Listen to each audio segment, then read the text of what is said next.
We good? Welcome to are we on? Not yet. Well, welcome anyway. We're good? Okay, thank you. Welcome to the Travel, Recreation, Wildlife, and Cultural Resources Committee meeting. This will be our last meeting to get bills out of committee, so we're going to try to run through this really quick. We have 4 bills going, and so we are going to go really quick, and if you're online, we're going to limit your testimony to 3 minutes. We think you should be able to make your point in that period of time. And so we will start with House Bill 92, which is the Roll call. film. Roll call. Oh, roll call. See, I'm trying to go too fast. I know. Representative Angelos? Here. Representative Burkhart? Here. Representative Byron? Here. Representative Larson? Here. Representative Singh? Here. Representative Storer? Here. Vice Chairman Western? Here. Representative Winter? He was.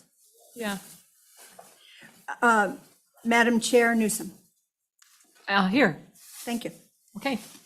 So we'll start with film incentive if the Office of Tourism would like to come up. And Diane, if you would kind of take us through the bill, that would be great.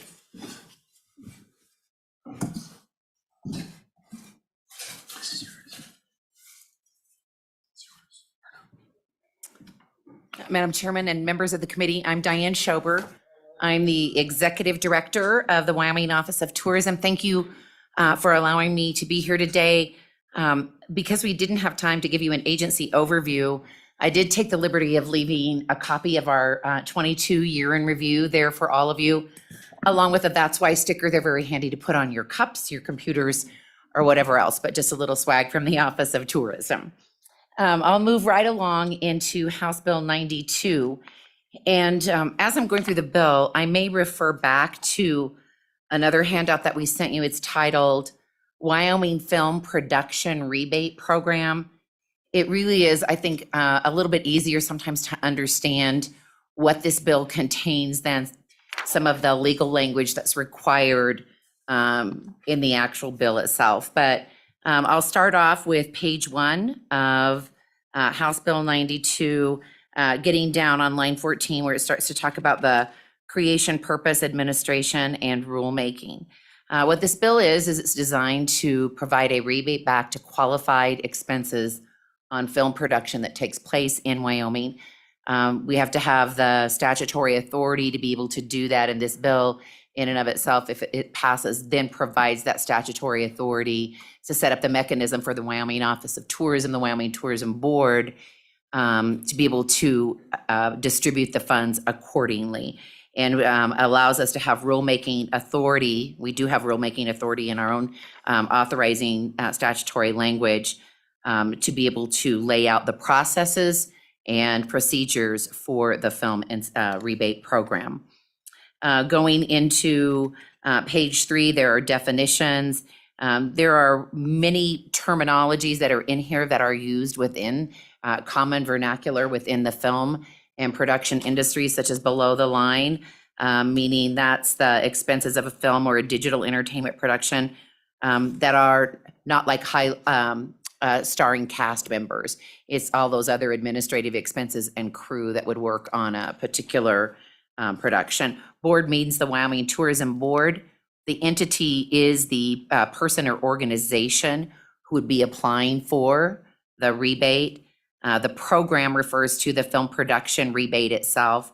Qualified expenditures are for those goods and services leased or purchased in the process of doing film production, and rentals and food and beverage, construction costs. It goes all the way through page 9, all of the qualified production. And then the other thing that's very important is the Wyoming residency, and meaning that any crew that's qualified that a company could submit back asking for a rebate for a portion of those wages and salaries, those have to be verified Wyoming residents in order to qualify as part of that crew.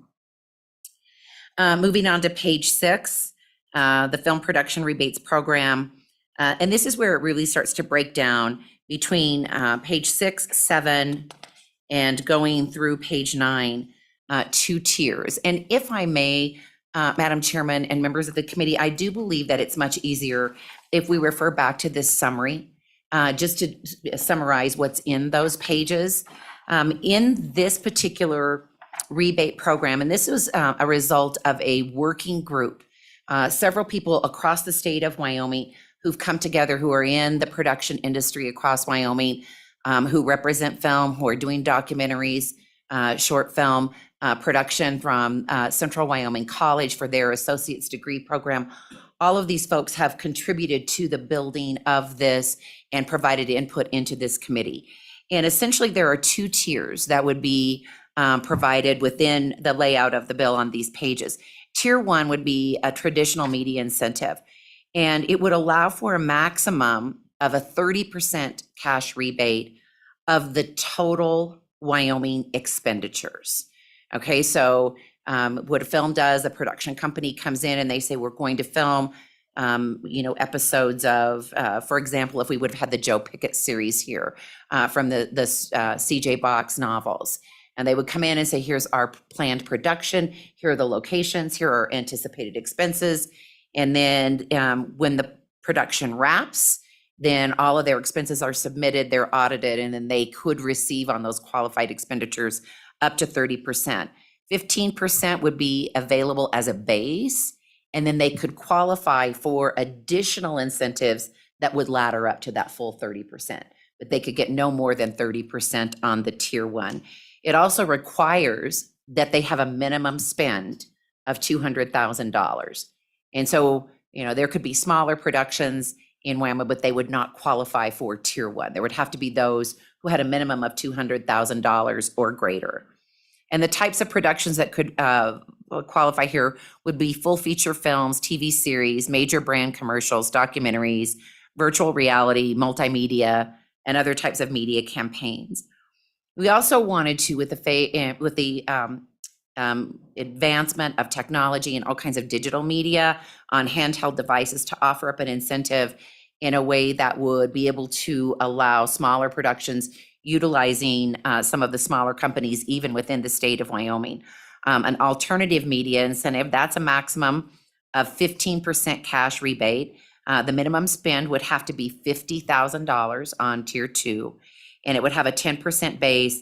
And then the companies could qualify for one or another type of laddering up to get to the full 15%. And these types of productions would be commercials, documentaries, webisodes, infomercials, content-based mobile apps. Sometimes even animations can fall into some of these categories. And so that from this production rebate is the summary. You can see how tier 1 and tier 2 sit side by side if you want to look at the table that's there. Then moving through the bill beyond page, going to page 11, there it starts to talk about the audit and the application process. And so just a quick summary of what that would be like is, would be at the bottom, laid out for you on the bottom of the handout, the rebate distribution. And so once the recipient says, here's what we want to do, this is our plan, they submit an application, and that would all be laid out into rules. And then they would enter into a contract with the state of Wyoming, and the contract would be approved by the representing attorney from the Wyoming Attorney General's office. So there's an obligation then for this company to meet these requirements that would be laid out in these film rebates.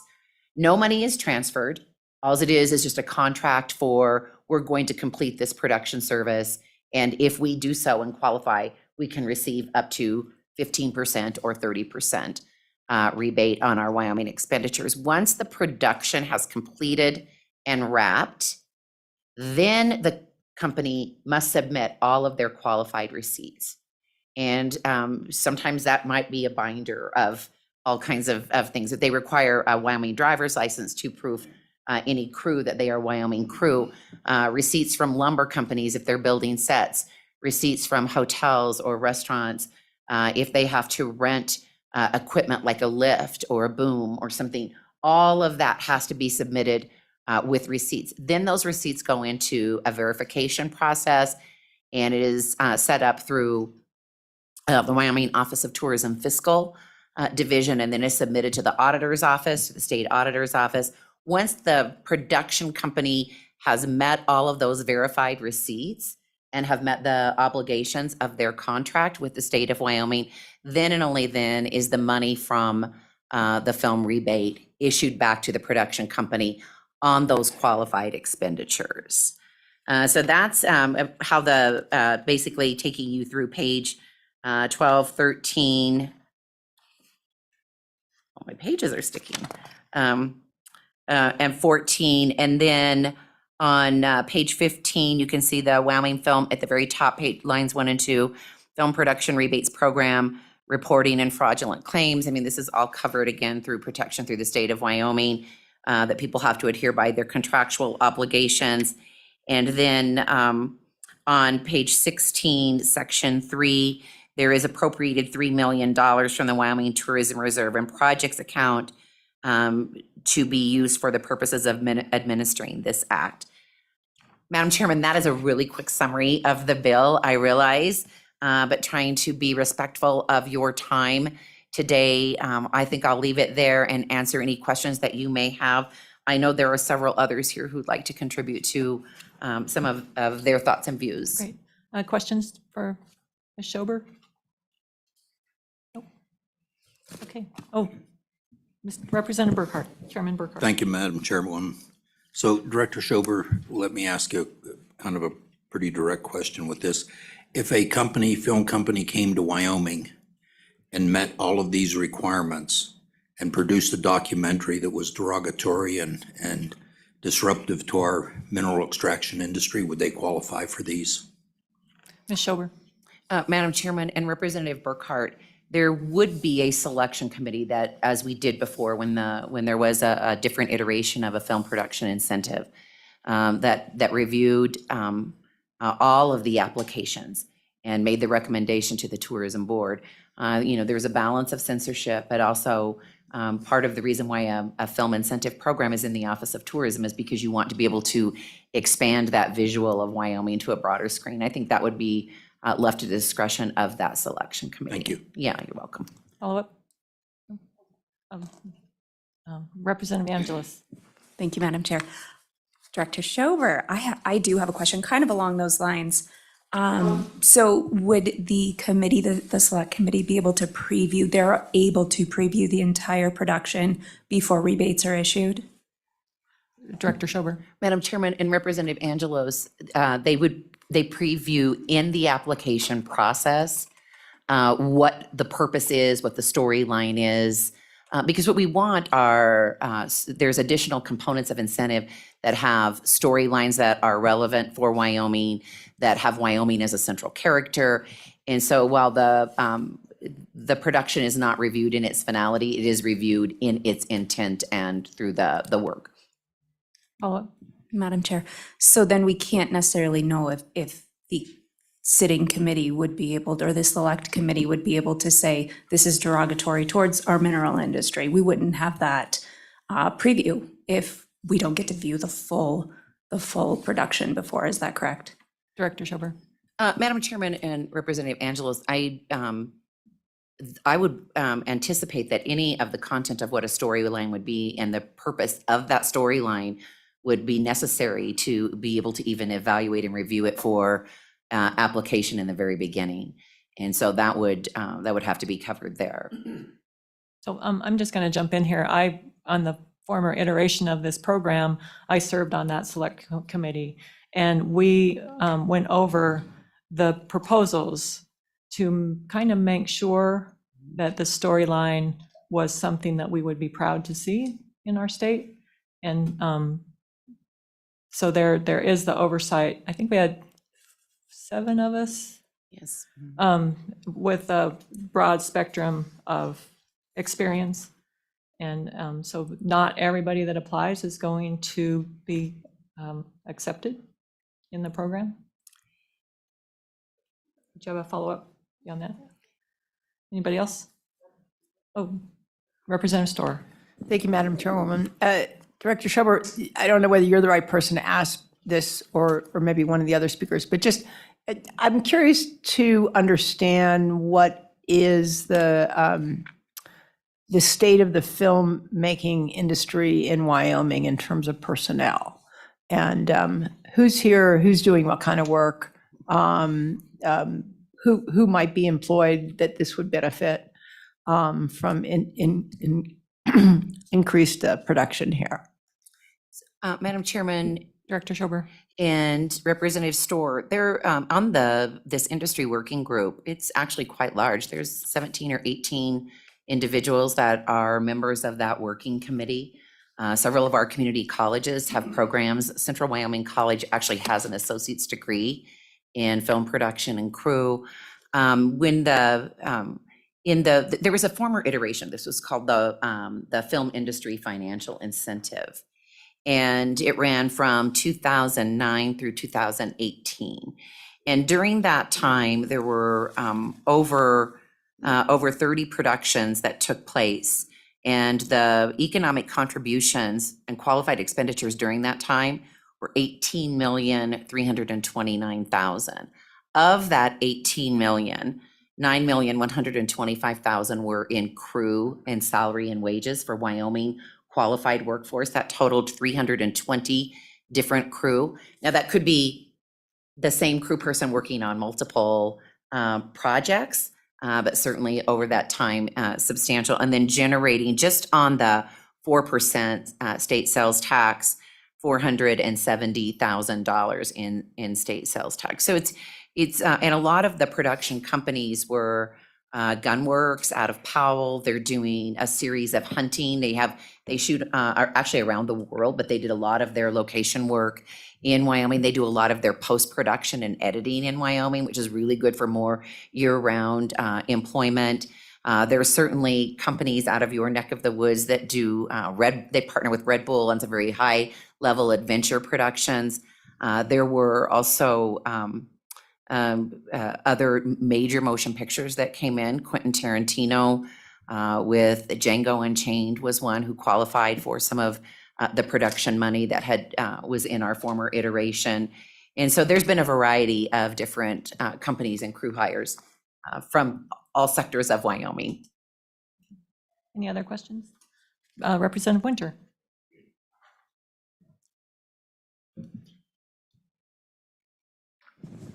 Yes, thank you, Madam Chairman. Director Schober, I'm really glad to see that there is a system to discuss what these films are all about, and because it's my feelings that there's a lot of the Hollywood types that do not go along with Wyoming standards and historical issues. But I guess the one movie that I never did see it, but I understand that Brokeback Mountain was done in Wyoming. And so I just wondered if this assessment of their intentions was ever discussed before that film was ever brought on, and how does that, I just want to be assured that that these movies will be screened prior to we ever accept them. Does that make Director Schober. sense? Well, let me take that. We're not going to see the finished product because of a lot of things. The production, the post-production. And so at the end of the day, we're going to take what they send us is the storyline and what they tell us is going on. And then we'll make a determination whether they qualify. But at the end of the day, we're going to trust that the people that have this program, that take advantage of this program, will have a product that reflects well on Wyoming.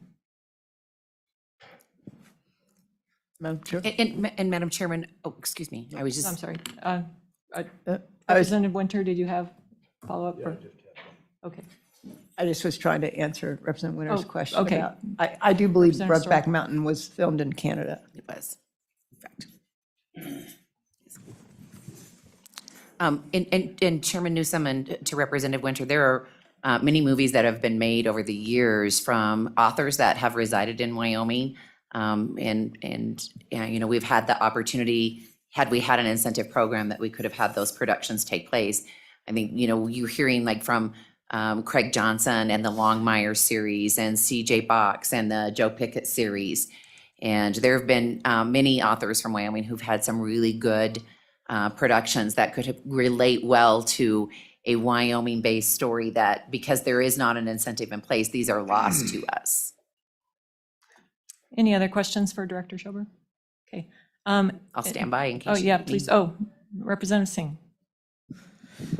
Director Shore, what kind of interest have you seen from the international film industry in doing business in Wyoming? Director Schober. Madam Chairman and Representative Singh, I don't have an exact number in front of me. We log all of our inquiries that come in. But I would wager to guess that it probably has been somewhat low, only because of not having an incentive but I'll have to get back to you on exactly if there has been and to what level. Any follow-up? Thank you. Any other questions from the committee for Director Schober? Well, stand by, and I'm sure that Game and Fish would like to talk about this. No. Okay, we will go to public comment then. Chris, come on up and state your name. Or if there are others that would like to come up, let's just have everybody come up and we can talk about it. So Chris, if you would like to start. Good afternoon, Madam Chairman, members of the committee. My name is Chris Brown. I'm representing the Wyoming Hospitality and Travel Coalition. We stand in support of the bill, and we appreciate the committee's work, not only this session, but in the previous interims as well. We stand in support of the bill because if these film productions come to Wyoming, they have the potential to stay in Wyoming hotels, eat in Wyoming restaurants, hire Wyoming employees, and purchase goods from Wyoming retailers. We heard over the past two interims that if a production company looks at Wyoming and there is not an incentive in place, they move on to the next state where there is an incentive in place. And so whether we like that system or not, it exists and it is what it is. It just doesn't seem right for our award-winning, nationally recognized Office of Tourism to not at least have a seat at the table with production companies that are going to work through a Wyoming storyline. When the Yellowstone series came out, my mom, who lives in Massachusetts, is a big fan of the series. And she called me and said, do you live near where that's filmed? And I said, I do. I live in the state just to the south of where that is filmed, unfortunately. And so we see this narrative time and time and time again of states that are pretending to be Wyoming, putting forward a Wyoming storyline, and that just doesn't seem right to me. Madam Chairman, in closing through, I just want to reiterate two key points that came up earlier. One, there's no general fund dollars attached to this bill. Any funding would come out of the Wyoming Office of Tourism Special Projects and Reserve account. The other key point is that there's no blank check at the beginning of this process just handed out. It is the production rebate is audited strictly based on the sideboards in the bill, and then a rebate is only given after that audit has been complete and authorized. And so we feel this is a very good bill whose time is long overdue. We greatly appreciate your consideration, and I'm happy to stand for questions. Any questions for Mr. Brown? Okay, we'll move on. State your name and who you're with. Madam Chairwoman, Committee, I'm Sarah Dorenzo. I'm the Executive Director of the Wyoming Economic Development Association. WEDA represents 200 economic developers, communities, and entities throughout Wyoming who work to foster economic growth and viability in the state. I'm here today in favor of the Wyoming Film Production Rebate Program. As the bill notes, and you've heard, this is an opportunity to foster economic development in Wyoming at the local level and diversify our economy. You heard Director Schober talk about the purchase of goods and sales tax, so I won't review that again. But there is large impact potential here. Mr. Brown referenced Yellowstone, and I just want to go over a couple economic impacts of that from the University of Montana report. That infused $730 million of spending into their state's economy, and it brought over 10,000 jobs through a wide spectrum of industries. So film production rebates merit further consideration for Wyoming. Our unique landscape, cities, and towns are often mimicked in other states and depicted on screen, but our communities don't get to see the revenue or job opportunities. This program gives Wyoming a chance to be competitive in the film industry on a local level. And WEED is very grateful to the committee for their work on this and to our partners in tourism on this bill. Thank you. Any questions? Okay, thank you so much. Mr. Sweeney. Thank you, welcome. Madam Chairman. Pat Sweeney So from just- Casper. Just a warning, we're keeping this short. Yes, absolutely. So I handed this out and read that at your leisure. Previously, some of you don't know me. My background is tourism. I sat on this committee for just one term to this past 2 years. My background, again, is tourism, hospitality, and Starship Troopers, when it was filmed outside of Casper, was a large economic development piece for our hotel and for a number of businesses. There are people online that also have greater experience. We also were part of a filming of Wells Fargo commercial that was a winter scene done in July in downtown Casper. How they made that work, I don't know, but we benefited from that, and the whole city did. And also in Du Bois, the horses and the teams are right there out of Du Bois that travel nationally for Wells Fargo. With that, I truly ask for your support on this. Not a tax increase, not a fee increase. It's a part of the statewide lodging tax, so ask for your support. Any questions for Mr. Sweeney? No. Thanks, Pat. Anyone else in the room want to testify? Oh, welcome Camo in the Capitol, folks. Glad to have you here. So I guess we'll go to testimony online. So if you are online and you would like to testify on the film incentive bill, please raise your hand. And we're going to limit this testimony to about 3 minutes so we can make sure we get to our other bills today. Thanks. Oh, JT. Rudy Womack is one, CJ Box, Kelly Estes, and Sean Higgins. May I bring them all into the room? Yes, please bring them all in. So since Rudy's the first one in, let's start with you, Mr. Womack. Go ahead. Thank you, Madam Chairwoman. Thank you to the committee. My name is Rudy Womack. I am the Executive Director of the Wyoming International Film Festival.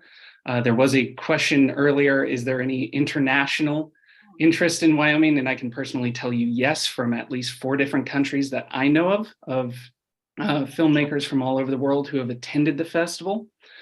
I just wanted to say, when you look past all the statistics, when you look past all the, numbers and everything, this directly affects people in Wyoming, specifically Wyoming workers, Wyoming businesses, Wyoming families. It is an incredible economic opportunity for people in Wyoming in the film industry. So I think this is an absolute win-win for everybody. It does not create any new taxes. It is vetted all the way through from top to bottom. As Mr. Sweeney said earlier, it's not a blank check that we write off to just any film production. There is a process to go through. And more importantly, it helps the blue collar crew members of Wyoming more than anybody. So I please ask you to support this piece of legislation. Thank you. Thank you, Mr. Womack. Any questions for Mr. Womack? Thank you so much, and you get the award for 2.5 minutes. Good job. I guess we'll go to Mr. Box. So CJ, if you'd like to unmute yourself. I think I'm unmuted. Good afternoon, Chairwoman Newsom and members of the committee. I'm CJ Box. I've written 29 novels, most of them set in Wyoming that you might be aware of, but also I'm the executive producer on 2 television series now, Big Sky, which is on ABC, and Joe Pickett, which is on Paramount Plus. Both of those productions look to Wyoming first to start.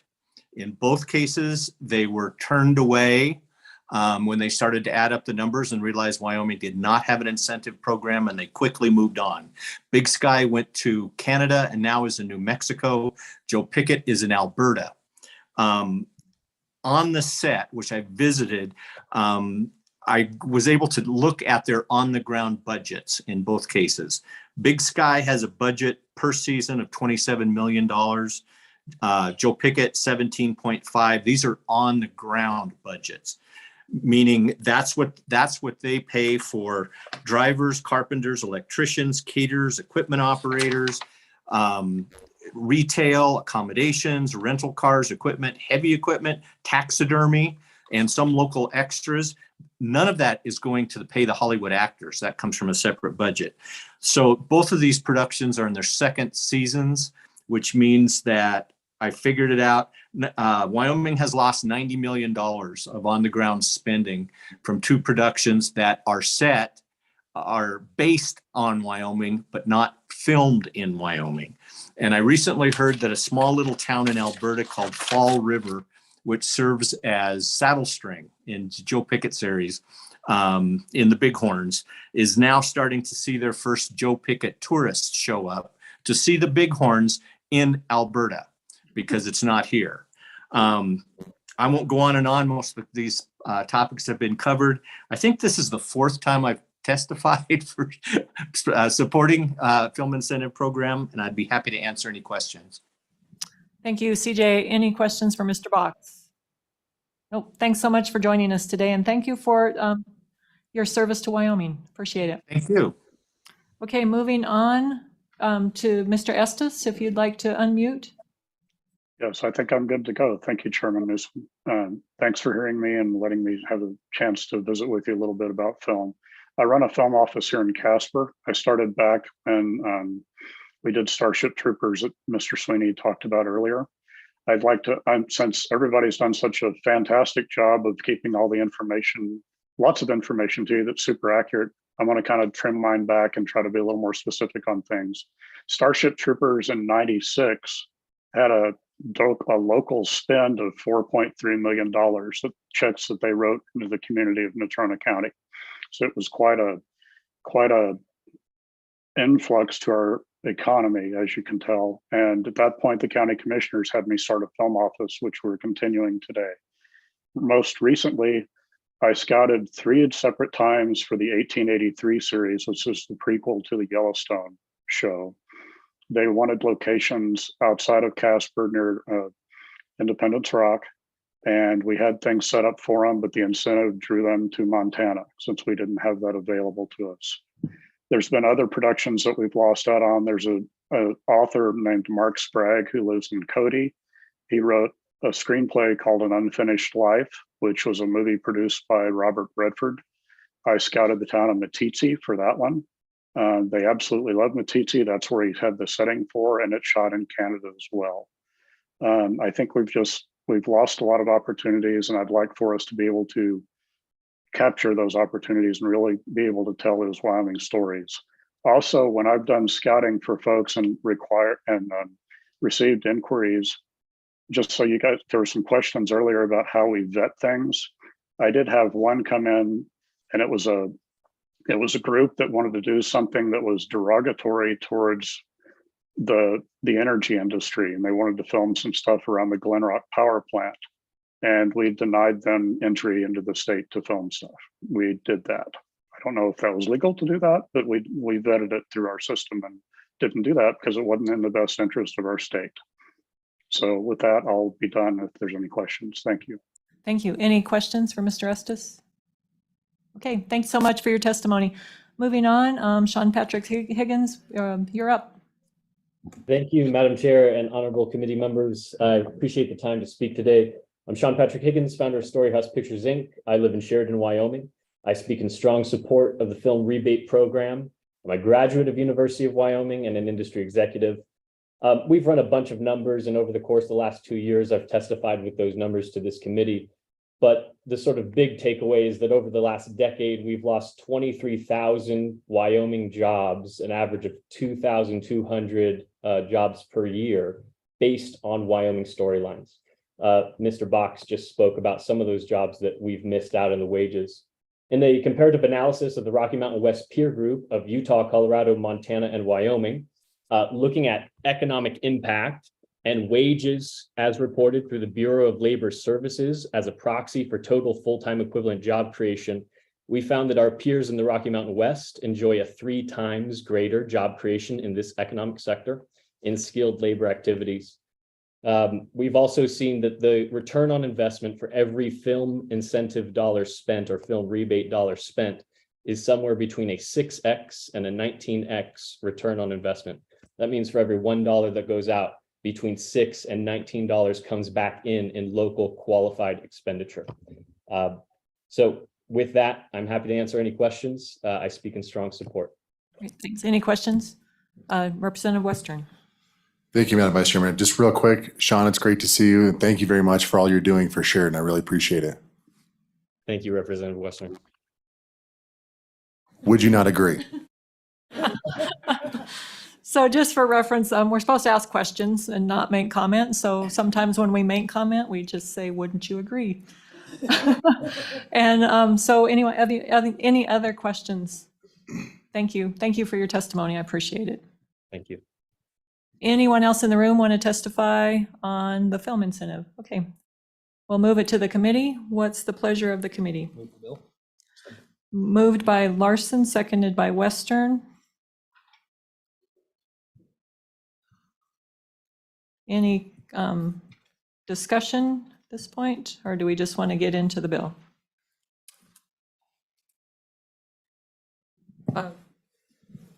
Vice Chairman Western. Thank you, Madam Chairwoman. I will say when Mr. Box said that as a Powder River Basin guy, that the Bighorns are being filmed in Canada, that kind of got my tinsel in a tangle a little bit, because I want to make sure that if we're showing them off, we're showing off the real thing. And so without getting too deep into it, I think it's, for me alone, I think that's a great reason to support it. All right, any other comments before we go through the bill?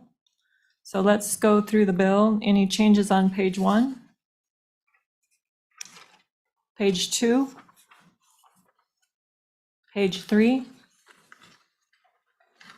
Page 4? Page 5? And Representative Angelos.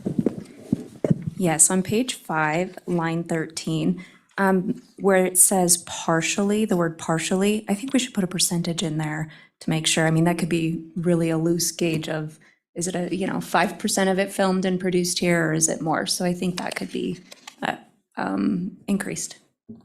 Okay. Is Director Schober still here?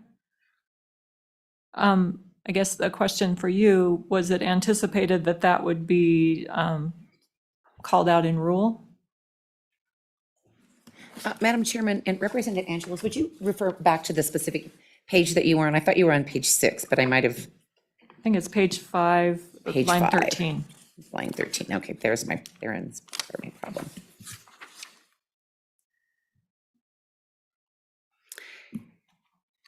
Madam Chairman and Representative Angelos, the word partially is actually, I do believe, appropriate here because the minimums expenditure spent in the state is what qualifies a production company. So if they are in tier 1, they'd have to spend a minimum of $200,000 in Wyoming. And if it's a tier 2, they'd have to spend a minimum of $50,000 in the state of Wyoming. And so therefore, they may not do all of their production here. And there are advantages to that because they're hiring a lot of subs that are Wyoming companies to do some of those partial productions. So I do think that this covers the intent because we already have the base expenditures defined in both Tier 1 and Tier 2. Does that answer your question? Okay. Madam Chair, yes, it does answer my question. I just wondered if we couldn't actually put a percentage in there, which then would correlate with Tier 1, Tier 2. I mean, that is an option that I can see.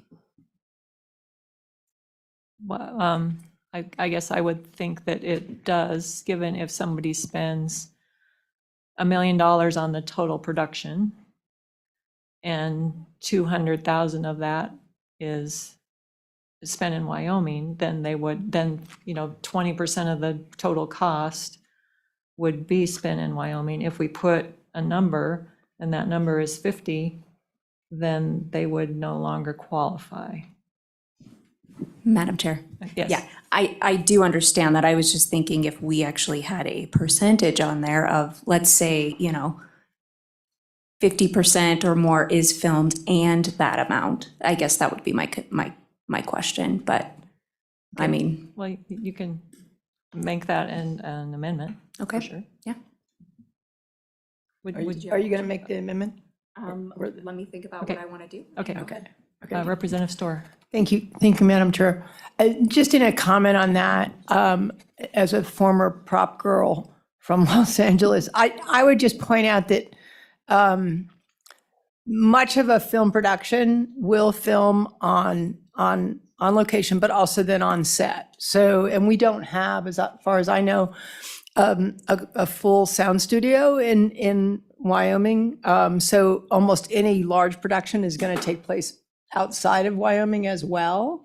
And it's just hard to say. It's what the script demands, right? What locations you may have a $200 million film production and maybe only 5% of it takes place in Wyoming. And yet still could meet the minimum of 200,000. And I wouldn't want to turn someone away just because that number was lower than what we put in. Any other comments? Representative, did you have a amendment? Okay. All right. Carrying on, we were on page 5. Moving to page 6. Page 7. Page 8. Page 9. Page 10. Page 11. Page 12. Page 13. Page 14. And page 15. Not used to having bills this long. Page 16. Page 17. Any comments? Are we ready to vote? Hearing the question called. Barb, would you call roll? Representative Angelos, No.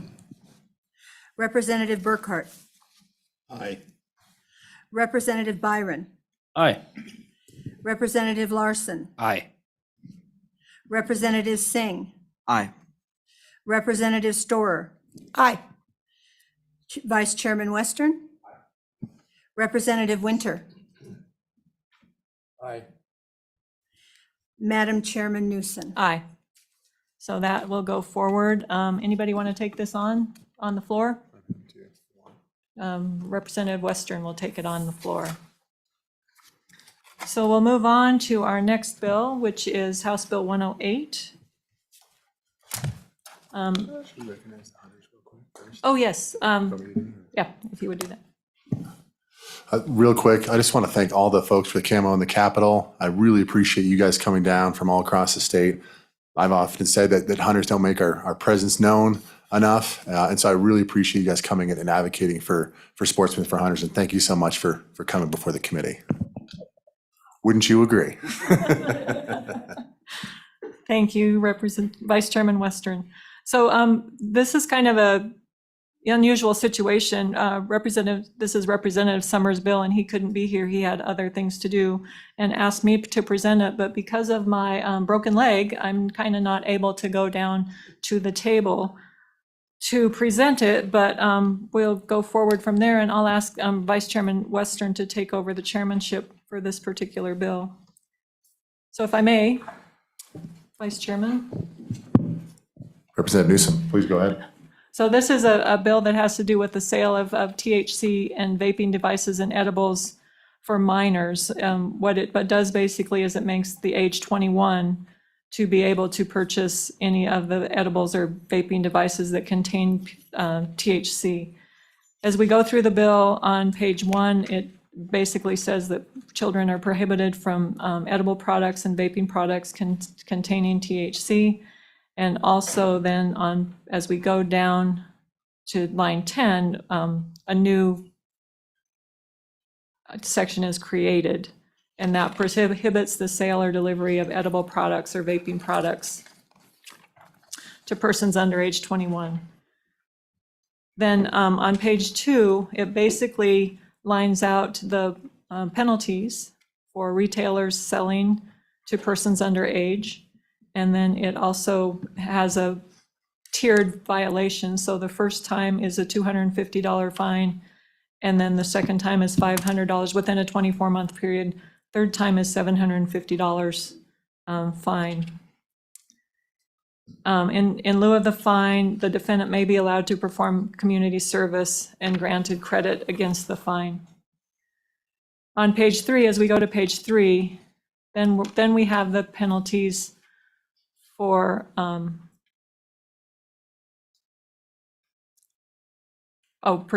then we have penalties that would prohibit the sale of edible and vaping products in establishments where the violation occurred. So for instance, if you had a smoke shop and then you were selling underage, then you would be in a violation and would not be able to sell those products at all going forward. And then as we move to page 4,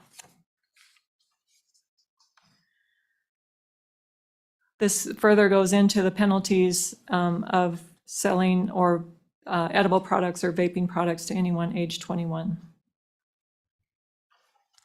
And this does not include, this only includes edibles and vaping products. It does not include oil or topical things, and nor does it preclude a parent or guardian prohibiting these use if it's under the, because we have some products that are available for use for children with epilepsy. So this would, page 4, line 18, section F, gives parents the ability to have their children have these THC products as part of their health regimen. And then we go to page 5, and we're into the hemp statutes, and we have on line 8, notwithstanding the requirements of this chapter, the possession, purchase, sale, transportation, or use of hemp and hemp products by any person is allowable except for those restrictions that we just have put on here. And then we go into Article 3 as the sale of nicotine and THC products. Thanks, JT. And then we have definitions of edible products. Tetrahydrocannabidiol, the definition of that, and the definition of Delta-8, the definition of vaping products as well. So that's kind of the overview of this particular bill. Committee members, any questions for Chairwoman Newsom? Seeing none. Representative Burkhart.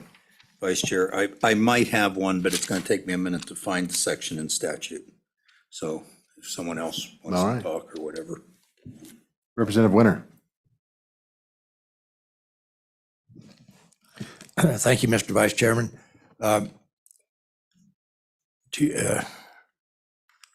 Chairman Newsom, does this bill have any dealings with the Delta-88 products? Chairwoman Newsom. Thank you, Mr. Vice Chairman. It's kind of targeted there. So the target is the Delta-8 products, and possibly we should have just brought a bill that just straight up outlawed those, as many other states have done. But I feel like, and I had a similar bill that was taken on by education earlier, I feel if we start, which we did with Spice, and I think we were there, that was maybe our first year that we outlawed several things, that we're just playing whack-a-mole. We're just saying, we're going to outlaw this, but then this next thing pops up because the people that produce these products are more clever and can move quicker than we can move in the legislature. And so this is kind of an overview to say, if you're under 21, you can't have access to these products.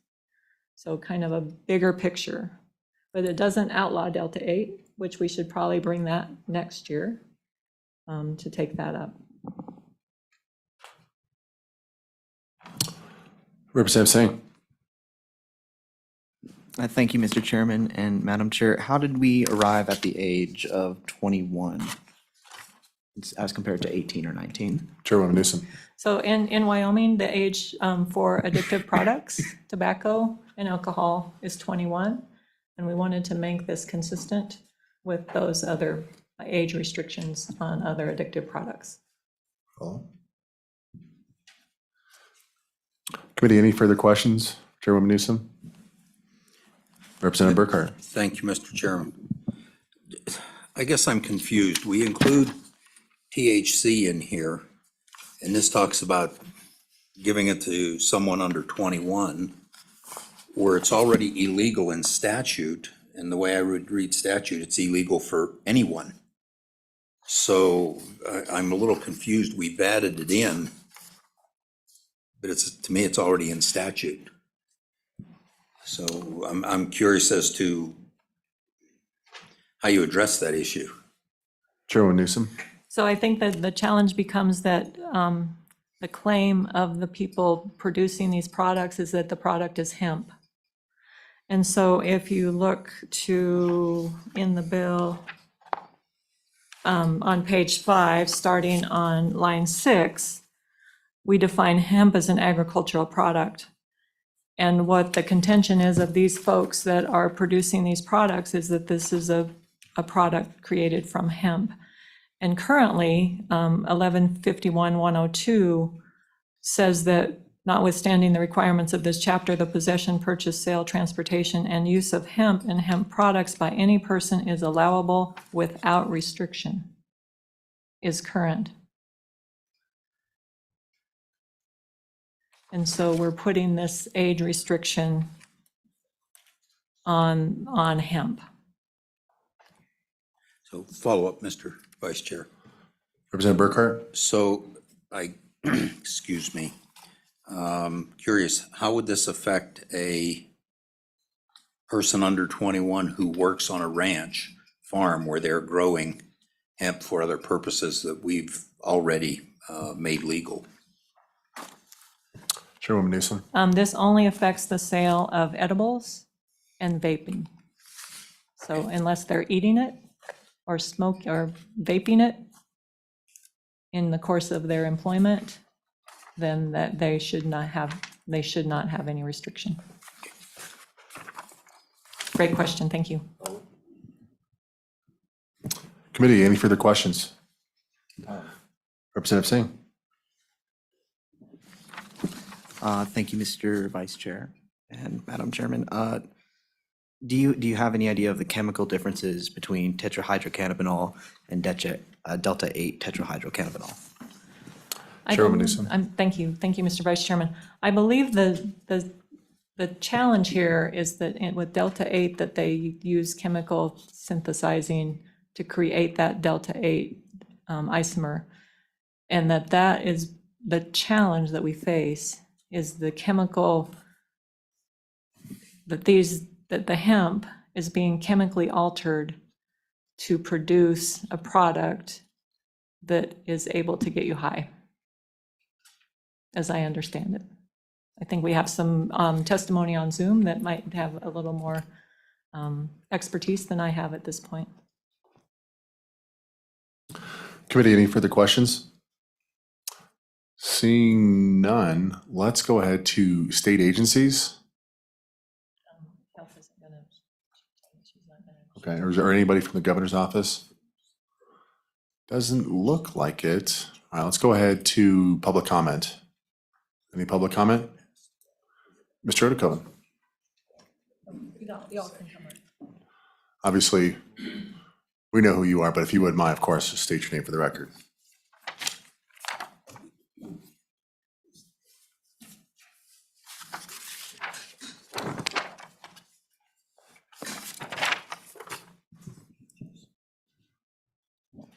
Mr. Co-Chair, Byron Odekoven, the Executive Director of the Wyoming Association of Sheriffs and Chiefs of Police. And today I have Rhea Parsons, who works with us in our prevention and education area and grants, specifically dealing with youth access to alcohol, youth access to all other products, of which hemp, CBD, tetrahydrocannabinol, marijuana are part of that topic as well. We're also joined by Detective Headlam from the Cheyenne Police Department, and he has court at 2 o'clock and is going to need to jump out of here fairly quickly. So while I have some comments I would offer, I would like to educate the committee a little bit from the perspective of a school resource officer and from a detective's perspective, and allow him to go first, Mr. Co-Chair. Absolutely. Is it Mr. Edlam? I got Edam. Hedham. Okay, Mr. Edam, please. Thank you, Chair. I am a detective of the police department, and I'm also a drug recognition expert. DREs, drug recognition experts, are used primarily to detect if someone's under the influence of a drug while they're driving. So we have someone who's DUI, they blow zeros in the breathalyzer, and then they call me up middle of the night, and I show up and determine what they're under the influence of, what type of drug, how much, and if it's causing their impairment. For the first time in Laramie County ever, as an SRO, we're having such an issue with drugs, specifically Delta 8 and Delta 9 THC vapes, that we had to get an SRO trained in DRE.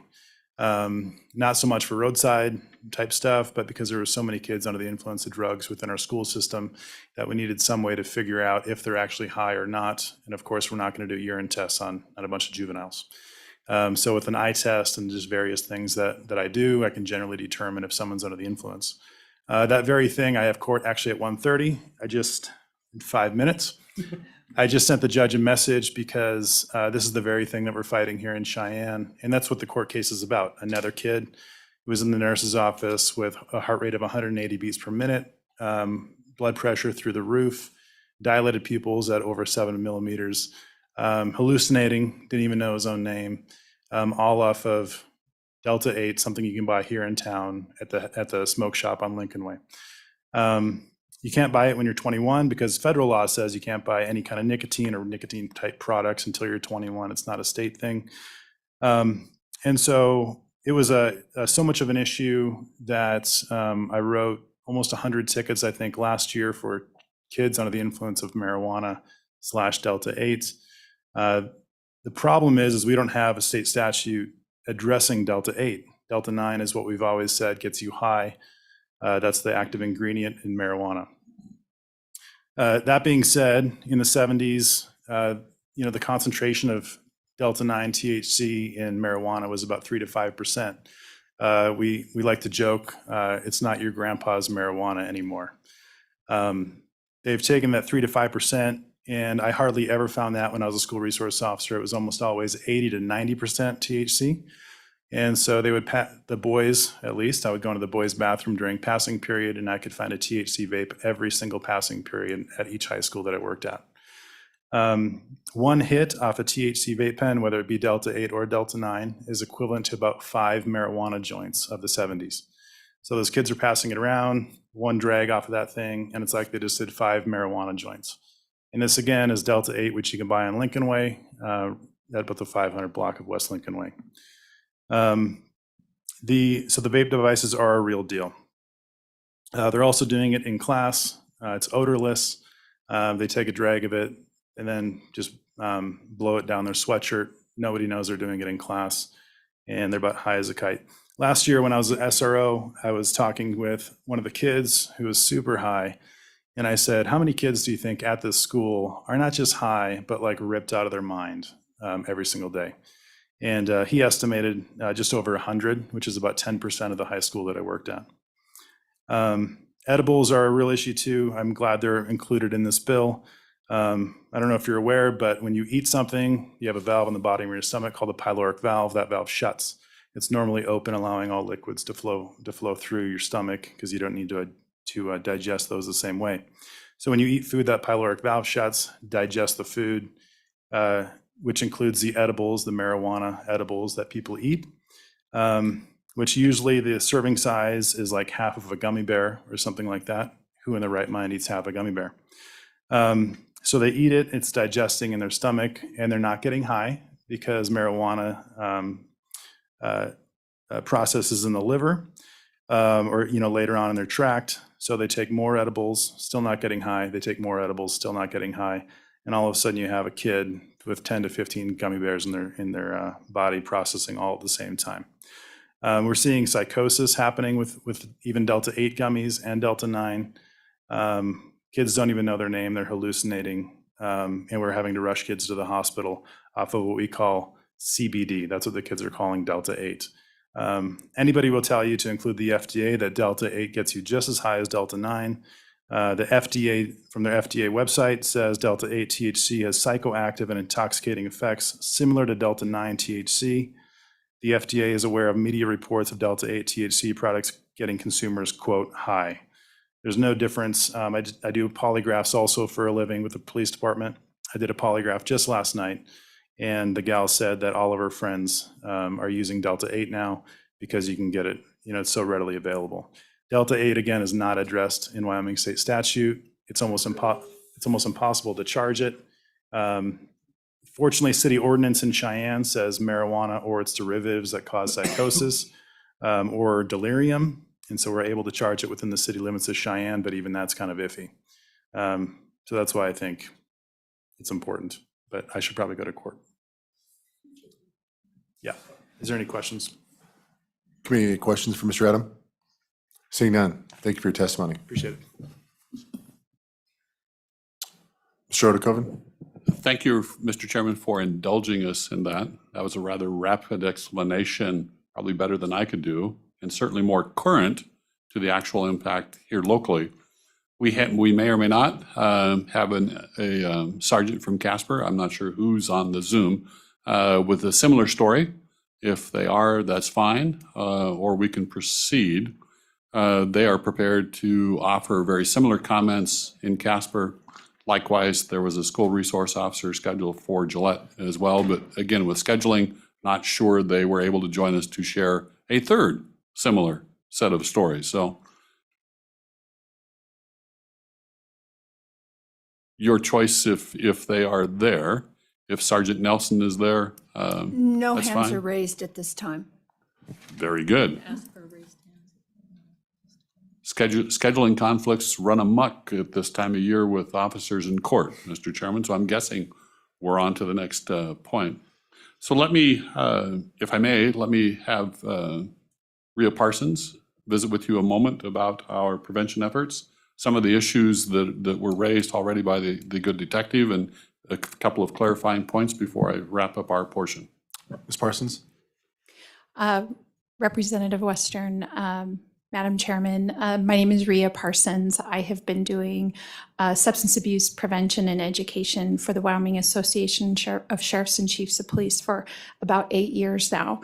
We have spent a great deal of time taking a look at and paying attention to the data and science around THC and CBD. So I just want to let you know that we can be a resource to you as you are looking at information about that. We have developed partnerships with other states as well as across the country.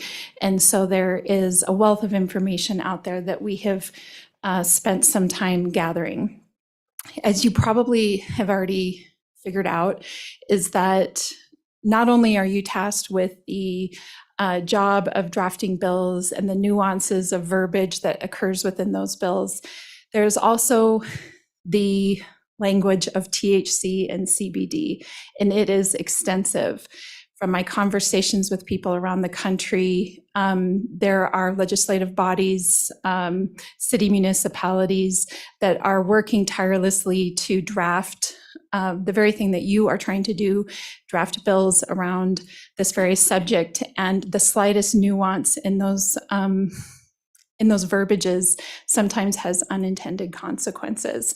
And so I, number one, want to let you know that we have access to experts that have been doing this and drafting language around THC and CBD, and are on standby willing to help if this is a resource that you would like to take advantage of. That's something we can provide for you. And in speaking to that, from a public health and law enforcement perspective, I think one of our worries is that it can be really challenging to determine how much THC is in a product, if it's vaped or if it's in an edible. The testing just hasn't caught up with the industry. And so as we are trying to determine whether something is a hemp product or a full THC product, there are some challenges there that we for sure need to be cognizant of. Another question I would have, and speaking to what Representative Burkhart was saying, is that if this is already legal across the state, how can we make it, what can be stated that there are consequences for those who sell to minors, but also just in general that are doing it under the guise of the hemp bill, that we're not sort of de facto making it legal for all of those that are over 21, that would be our question. But no matter what, from prevention, public health, law enforcement, we definitely like anything that keeps our kids safe and keeps it out of the hands of our youth. And as Detective Hedham was saying, that's clearly a battle we're not winning at the moment. So for sure, we like anything that's going to help with that. But as I said, we are a resource to you and are available as needed. Thank you, Ms. Parsons. Any questions? Any questions for Representative Singh? Thank you. Are you aware of where the sources of the active THC, these vape pens, where are they coming from if they're already illegal in the state of Wyoming? Mr. DeKoven? Mr. Chairman, thank you. So let me answer that by almost not answering it and alluding to what I think I know. So you have to step back one notch and talk about THC. Marijuana is illegal. On one hand, hemp is legal. So what we talked about in the hemp bill, that hemp is hemp if it's 0.3% marijuana or THC or less. If it's under that, it's hemp. If it's over that, it's marijuana. So hemp is legal if it's 0.3% THC. And what they're doing is they're synthesizing that hemp and creating the isomer of THC, which is referred to as the delta 8, 9, 11, 12.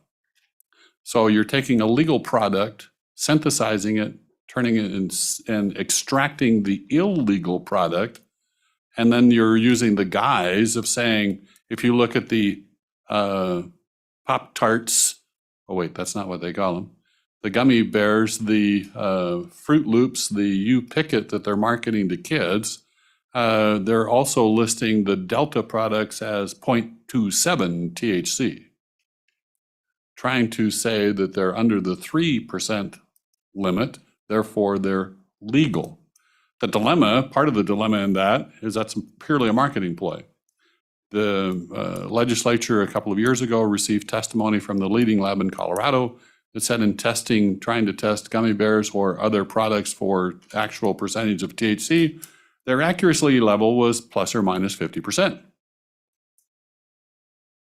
That's a regular significant deviation in terms of accuracy when they're trying to market it, saying they're at 0.27% THC, which they're trying to say then is a legal product. So I liken this to the discussion we had several years ago with the bath salts and spice, and every year we'd come back with a new bill that would say, and this 1 page worth of scientific jargon is now the latest version of what they're doing to extract and make spice potent enough to get you high as opposed to not. So we're kind of at that delta, no pun intended, with CBD and hemp, that we're looking at trying to define the delta distinction, which is that which makes you high. Which leads me to the next point, is I think what we would like to do as well is offer in the long run, identify that we're looking at the delta, the tetrahydrocannabinoids, and any structural, optical, geometric isomer of tetrahydrocannabinoid, which would then rope in, I hope, the delta portion that we're looking to keep out of the hands of kids. Mr. Chairman, long-winded answer, I think. Follow up?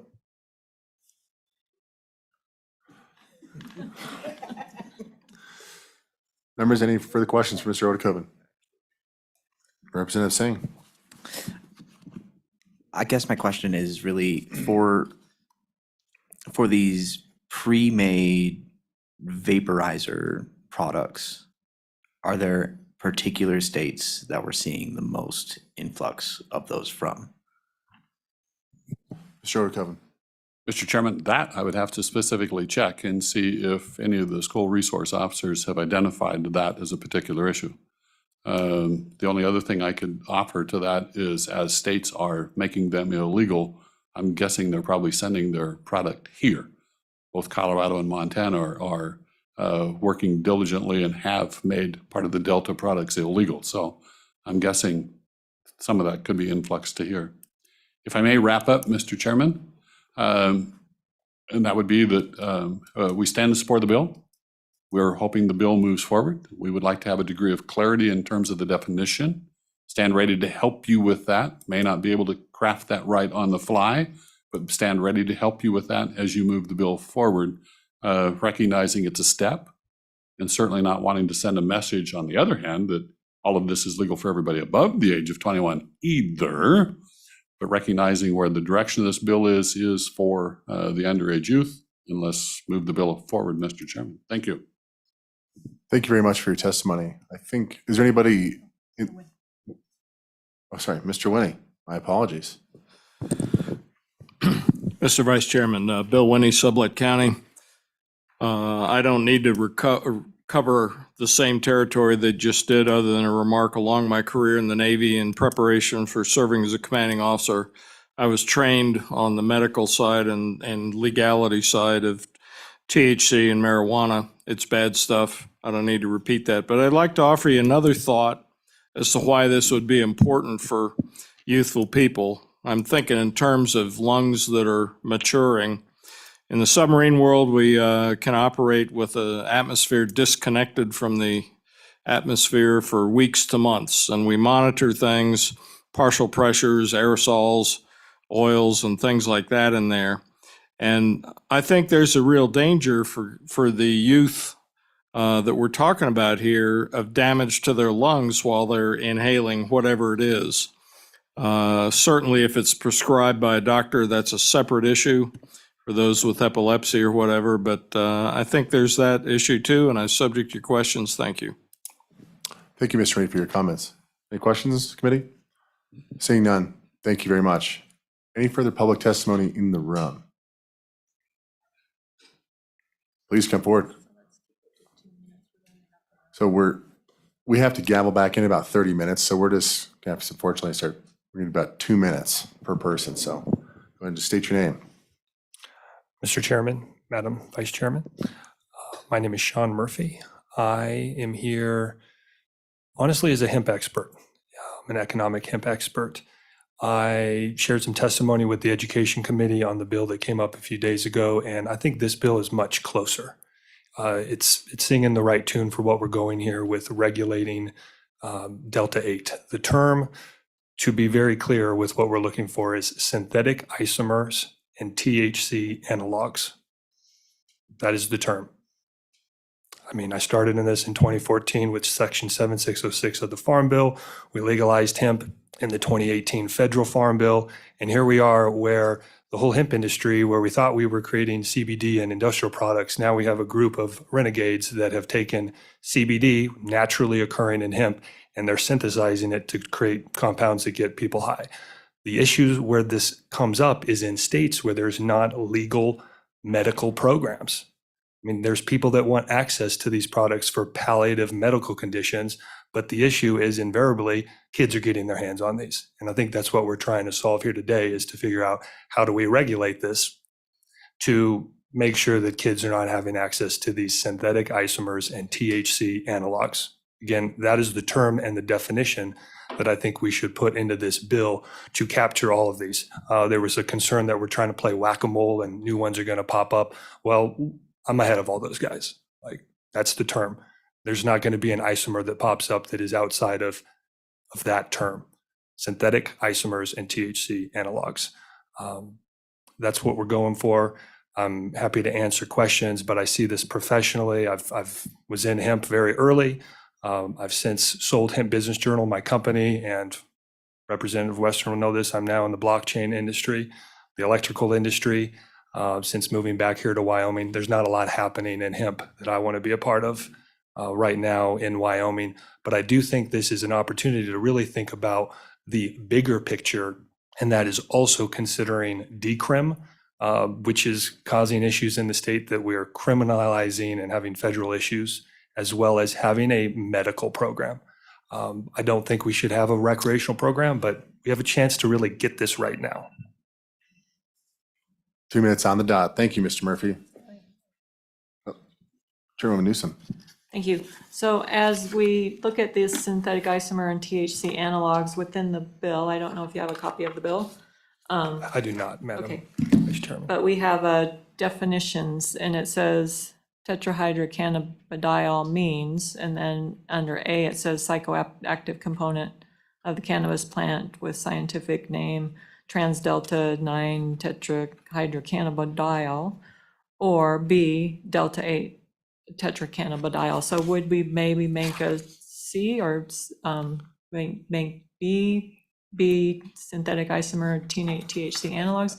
Where would that fit within the I think bill? we would make a C. It's good to call out Delta 8. That's the popularized Okay. name that people usually refer to, but C would be, and any other synthetic isomer or THC analog. That's going to include Delta O, Delta 10, who knows what's next.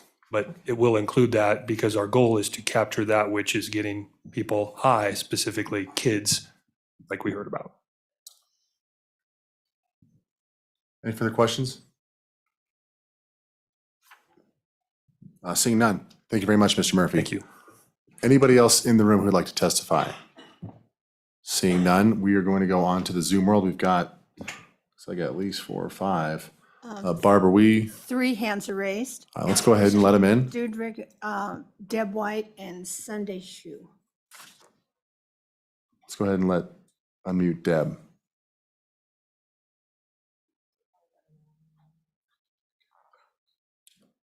Did we let them all in, Barb? I am. Okay.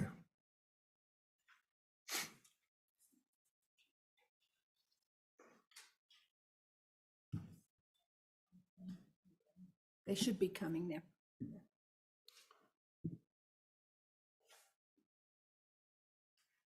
Okay, can you hear me? We can. If you wouldn't mind, just state your name, who you're with, and unfortunately, we're running a time crunch, so we've got I will about be per so person. fast. I've been Thank- crossing stuff out. Okay. My name's Deb White, and I am with Cody Youth for Justice. I started that 25 years ago. Taught at Cody High School for 28 years before retiring a few years ago.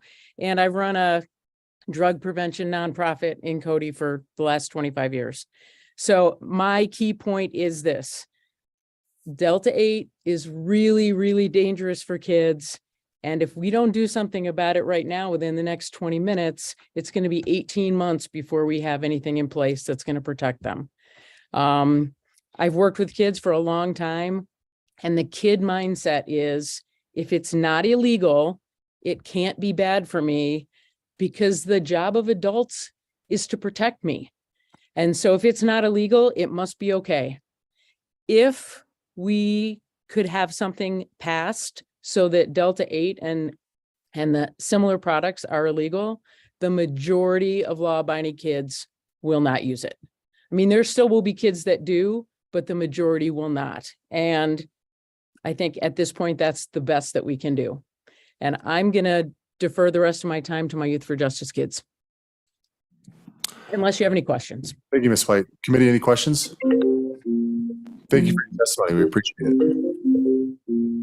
I think we've also got, I can't figure out what I think, Christian. As I see you there, Christian Dudrick. Yep.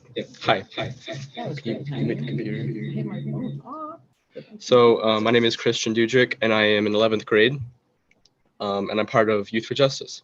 So in 2018, Congress passed the Farm Bill, which legalized the growth and cultivation of the cannabis plants containing less than 0.3% THC, which is also known as hemp. This was under the belief that topical items such as rope and lotion would be utilized legally. Unfortunately, a loophole was found in that bill, that being Delta 8. Delta 8 is not marijuana. It is a hemp-derived cannabinoid that is present in small quantities naturally in the cannabis plant. However, those quantities are not enough to make it profitable in large quantities, so the hemp has to be chemically modified. The chemicals used in making Delta 8 include hydrochloric acid and toluene being the main ingredient in paint thinner and nail polish. And so that's what these people are, these students are inhaling. Delta 8 can be consumed in gummies and smoked in vapes. And since dangerous chemicals are involved in the making, Delta 8 is a lot more dangerous. Children as young as middle school can buy it and use it. And Cody, we have 2 places that are within walking distance of the high school and middle school that sell it. The side effects range from difficulty breathing to coma, according to the FDA.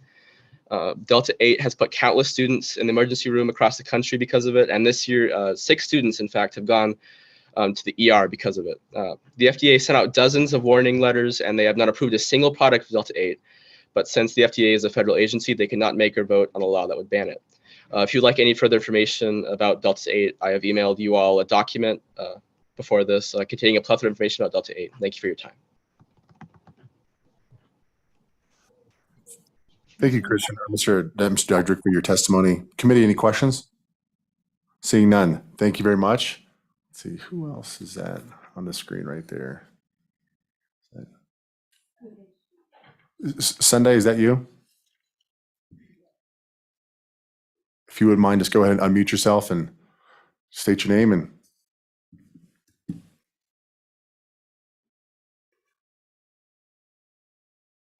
Sunday, can you hear us? We cannot hear you. We can see you talking, but we can't hear you.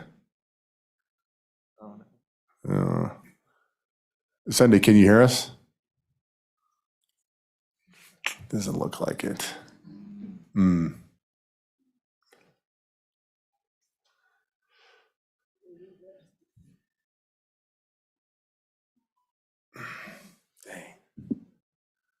Barb, does everything look good on our end?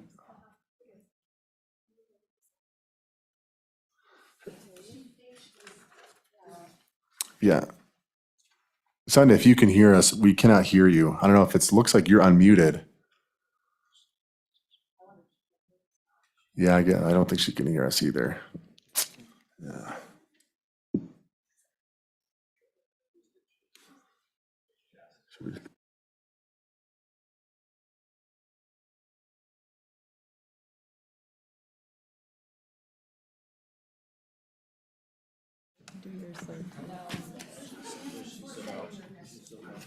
Yeah.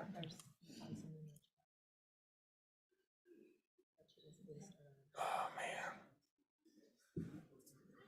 Yeah, we already hit our 2 minutes. Sunday, can you hear us? So we couldn't hear you, anything you just said, unfortunately. I don't know if you could, yeah, so, I'm so sorry. I don't know if there's an audio on your end or some sort of technical issue, but we could tell you were very enthused and very passionate. You definitely communicated that through your body language. So Thank you very much. We appreciate it.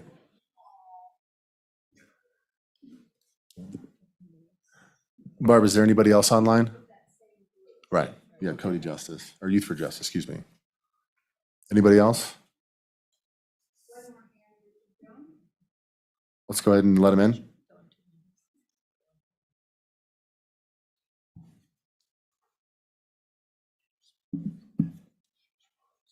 Mr. Jones, can you hear us?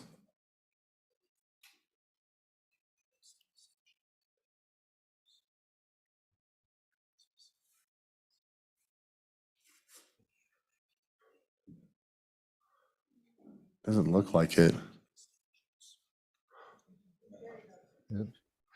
Mr. Jones, can you hear us? Yes, I can. Thank you very much. So if you wouldn't mind, just state your name, who you're with, and you've got about 2 minutes. Unfortunately, we're getting a little pressed for time. We still need to work the bill. Yeah, my name's Richard Jones. I'm from Cody, Wyoming. I'm speaking on behalf of Wyoming Citizens Against Normalization.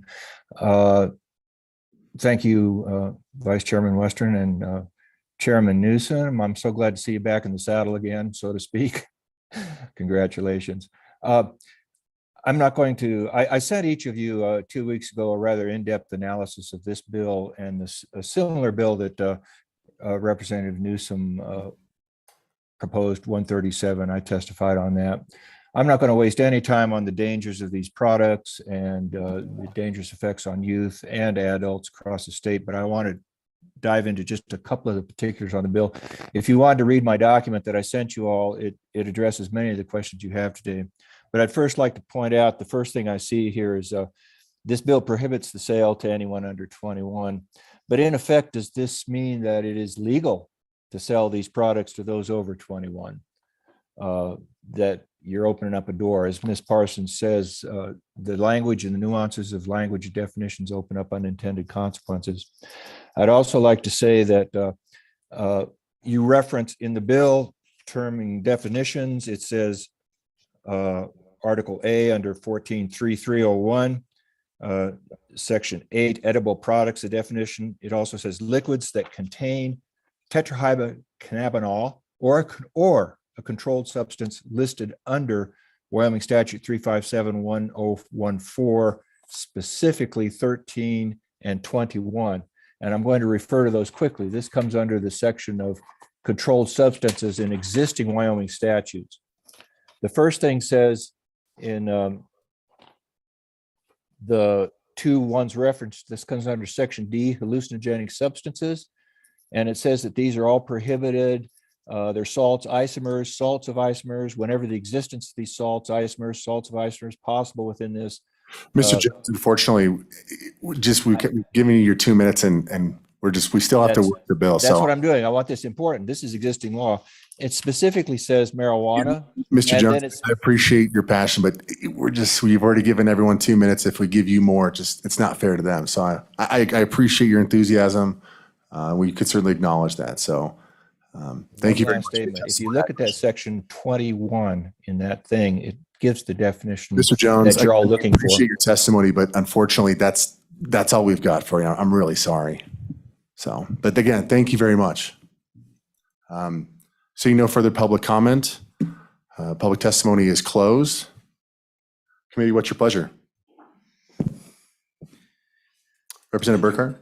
Just, Mr. Chairman, just a comment before, and I'll move the bill, but just a comment beforehand. I will take this to one of our good attorneys because I think we've confused our tobacco standards, vaping statutes, controlled substance statutes, and some other things. And I want to make sure we actually do what we intend to do here. But I will move the bill. The bill's been moved. Is there a second? Seconded by Representative Storer. Committee, any discussion or any amendments? I have a proposed amendment. Representative Byron. Thank you, Vice Chair Western. If you hop to the last page, page 7, line 14, it reads, "This act is effective July 1st. Some of the common language we've been using this session is, I would propose, and I'll bring this to you, to change it to strike after Section 3 and add in, this act is effective immediately upon completion of all necessary acts for a bill to become law as provided by Article 4, Section 8 of the Wyoming Constitution. I can get that over to our secretary. Ms. been moved. Is there a second? Seconded by Chairwoman Newsom. Any further discussion? Question being called. All those in favor of the amendment say aye. Aye. All those opposed say no. That amendment is adopted. Any further? I have an amendment Chairwoman Newsom. on page 6 after line 10. So I guess it would be line 11. Add a C and say any synthetic isomer and THC analogs. Okay. Is there represented by or seconded by Representative Singh? Any discussion on the amendment? Question be called. All those in favor of the amendment say aye. Aye. All those opposed say no. That amendment is adopted. We are back on the bill. Question being called. Barb, would you please call the roll? Representative Angelos? Aye. Representative Burkhart? Aye. Representative Byron? Aye. Representative Larson, aye by absentee. Representative Singh? Aye. Representative Storer? Aye. Vice Chairman Western? Representative Winter? Madam Chairman Newsom? All ayes. So we have about 12 minutes left. Representative Winter, do you think you can get through your House Joint 3 in 12 minutes? All right.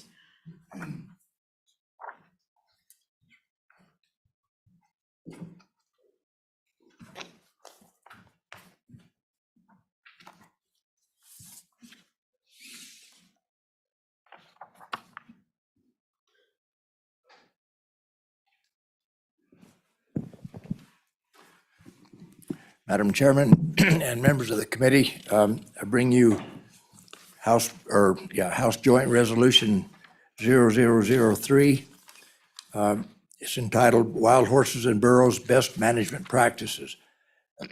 And I just have to say that the main reason why I brought this forward is to try to get the attention of our congressional delegation and whoever else is in power to recognize that wild horses are a problem in the Western United States. We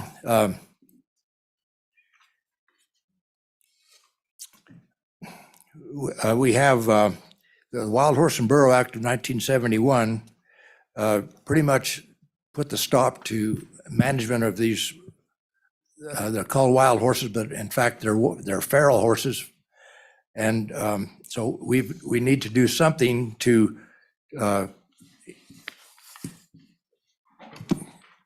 have better management of these animals.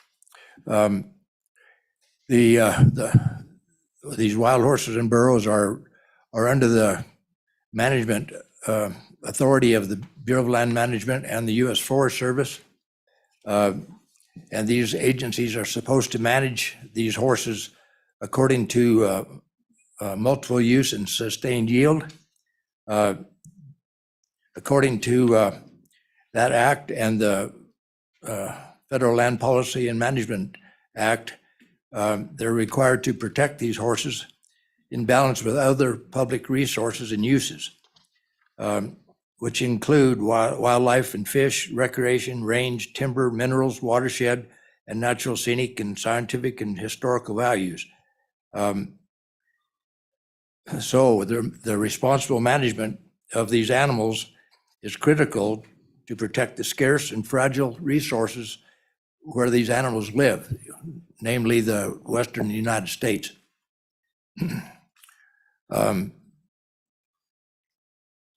Without responsible management of these resources in the West, we cannot manage the multiple use of other animals, such as wildlife and other uses out there. Wild horses dominate the landscape. If there's any water, they're in control of it, and so it really affects how these other animals are able to survive out there. The wild horse, and I say wild horses, they're technically feral horses, but they have no natural predators, and they can double in in numbers within 4 to 5 years if they're unchecked. Another very evident problem that occurs is that many of these horses, they're supposed to be managed by the federal government, but in fact, they a good share of them live and survive on private land. And the private landowner has little ability to control them. About the only thing they can do is complain to the federal agencies to get anything done. The BLM and Forest Service are required to inventory these animals ever so often and establish animal management limits. And in other words, they have management areas for these, and they are identified, and they do inventory the numbers fairly often, but we have an overpopulation out there, and we have no means right now of controlling them, or we have no place to put them. The act requires that the agency, number one, is to order that old, sick, and lame horses are to be destroyed in the most humane manner possible. Secondly, to cause excess wild horses and burros to be humanely captured for private adoption. And third, to cause excess animals to be destroyed in the most humane and cost-efficient manner possible. Due to several factors, the BLM and Forest Service are increasingly unable to adequately manage these horse populations. The lawsuits are plentiful. Adoption program is getting harder to operate because anybody that wants one has got one. And as far as fertility control measures are hard to do on a large scale. And many horses are sent to private land for pasturing and to feedlots, but they're becoming increasingly hard to find. And right now, in 2022, I think it was, the cost to the taxpayer is over $77 million a year. So there is a problem, and I would tell you that there's right now, there's really no place to take these horses at all, even to slaughterhouses. Many horses have been taken to Canada. They've just closed those facilities. Mexico is so full, and they're not managed very well down there. It's not a very good place to send a horse. The BLM has a really hard time taking care of these animals and getting anything done, as their report in 2022 the Congress. So the other factor is, what we've proposed in this bill is to authorize slaughtering of these animals in the United States but in order to do that, we have to have federal inspection in order to ship them out of the country.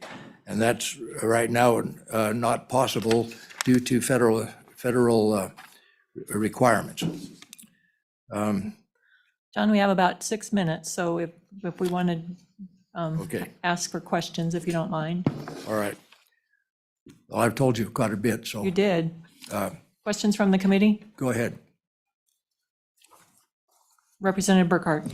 Thank you, Madam Chairwoman. So Representative Winter, have you discussed this issue with our congressional delegation?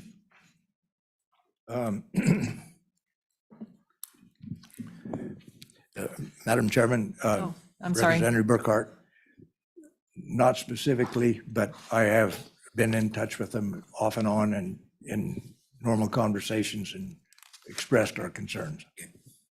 A follow-up. Any other questions for Representative Winter? Okay.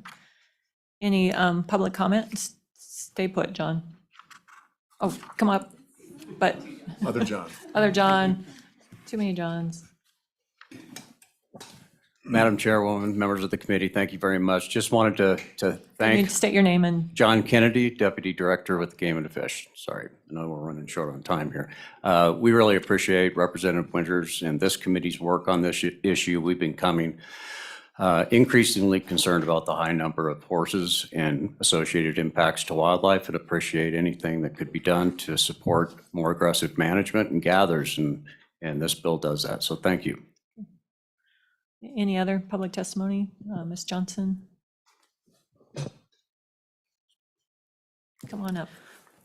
Madam Chair, members of the committee, Jess Johnson, Government Affairs Director for the Wyoming Wildlife Federation.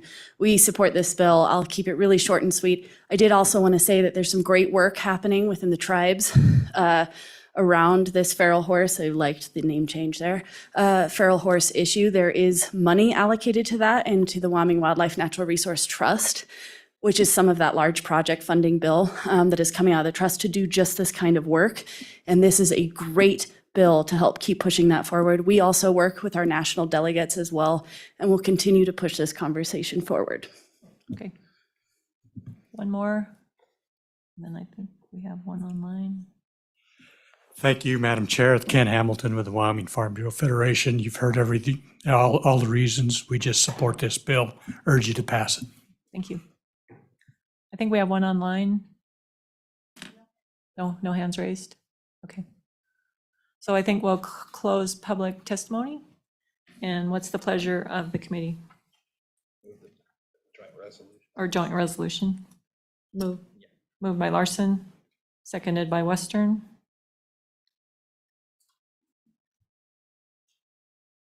Okay, so comments or questions? Or do we just want to go through the bill? Or through the Madam Chairwoman, resolution? a comment. I'm not a big fan of joint resolutions. I think if we want to do something, we're better off calling our congressional delegation directly. That's the message they've given me over the years, and I've addressed issues with them, and they have taken action on them. So I think that's a better approach than just a joint resolution. Okay. Any other comments? John, or I'm sorry, Representative Winter. Yes, thank you, Madam Chairman. Representative Burkhart, this was discussed when we started this whole thing, but the problem has been that the bill never gets attention, and we've been able to incorporate a lot of input from the tribes as well as the Game and Fish Department and the BLM. They've been involved in this whole effort to make this come out. So because it's a resolution, was based on a lot of comment from different folks, and that's the reason we went with a joint resolution. So, All right, thank you. Any other questions? Representative Storer, realizing that it is 2:13. Just a quick comment. Thank you, Madam Chairwoman. I just want to say I agree with Representative Burkhart in terms of resolutions. I do think there are a number of that this does need to be addressed, and there may be a number of solutions, and the bill just points to one rather than looking at several options, I think, that we could be pursuing. So, Any other comments, questions? So we don't really have time to go page by page through this, so is the feeling that we will just vote on it? Question being called. So Barb, go ahead and call the roll. Representative Angelos? Aye. Representative Burkhart? No. Representative Byron? Aye. Representative Larson? Aye. Representative Singh? Aye. Representative Storer? no, Vice Chairman Western? Representative Winter? Madam Chairman Newsom? 7 ayes, 2 noes. So John, I assume you'll take this on the floor? Thank you. And thank you to you guys mostly stayed awake. I'm really impressed. So thank you so much for joining us. Jess, if I could see you for a minute.